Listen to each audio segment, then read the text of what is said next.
বঙ্গবন্ধুর কন্যা জননেত্রী শেখ হাসিনার নেতৃত্বে যারা অপকর্ম করেছে তাদের বিচার এই বাংলার মাটিতে হবে। আমার বিএনপি বন্ধুদেরকে বলতে চাই, আমাদের ছাত্রলীগ যুবলীগ আপনাদেরকে রামপুরের মধ্যে গিয়ে কঠিন জবাব দিবে। জামাতের এই বাংলাদেশের মাটিতে আর কোন রাজনীতি করার সুযোগ নেই।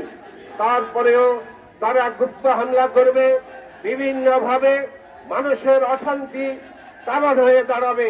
সেই জন্য আমি ফেনীবাসী সহ সবাইকে আমি সতর্ক থাকার অনুরোধ জানাচ্ছি। জামাত যদি কোন কারণে কোন ব্যবসা প্রতিষ্ঠান গাড়িতে অগ্নিসংযোগ করার চেষ্টা করে, আপনারা মাথা রাখবেন। আমি সেই সন্ত্রাসী গোষ্ঠীদেরকে বলতে চাই, আপনাদেরও ফেনীতে ব্যবসা প্রতিষ্ঠান আছে, সেটা মাথায় রেখেই আপনারা কাজ করবেন। 2013 সালে আপনারা করেছেন, জ্বালাপোড়া করেছেন, ফেনীর সাধারণ মানুষ জবাব দিয়েছে। সুতরাং 2024 সালে যদি সেটা করতে যান, ফেনীর মানুষ কঠিন জবাব দিবে। সেটা মাথায় রেখেই আপনারা কাজ করবেন।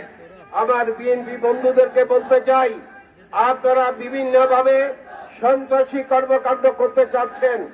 এই রামপুরের ছোট্ট একটি জায়গা থেকে হঠাৎ করে বেড়ে হাই রোড এবং ইসলামপুর রোডে, তাকিয়া রোডে আপনারা গাড়ি ভাঙচুর করেন। আপনাদেরকে আমি সতর্ক করে দিতে চাই, এই ধরনের ঘটনা যদি করেন, আমাদের ছাত্রলীগ যুবলীগ আপনাদেরকে রামপুরের মধ্যে গিয়ে সেটার কঠিন জবাব দিবে। আমি কারো ক্ষতি চাই না, কেউ ক্ষতিগ্রস্ত, ফেনীর একটি লোক ক্ষতিগ্রস্ত আমি চাই না। যদি সাধারণ মানুষের অশান্তির কারণ হন, আমাদের যুবলীগ ছাত্রলীগ রামপুর গিয়ে সেটার মোকাবেলা করবে। সেটা মাথায় রেখে আপনারা কাজ করবেন। আমরা চাই, আজকে অসংখ্য পুলিশকে হত্যা করা হয়েছে, তারা দায়িত্বরত অবস্থায় তাদেরকে বেড়ে নির্মমভাবে লটকিয়ে রাখা হয়েছে। সাধারণ ছাত্রদেরকে ছাদ থেকে ফেলে দিয়ে হত্যা করা হয়েছে। সুতরাং এটার বিচার শেখ হাসিনার আমলেই বাংলার মাটিতে হবে। অতীতে কেউ অন্যায় করি পার পায় নাই বাংলার মাটি থেকে।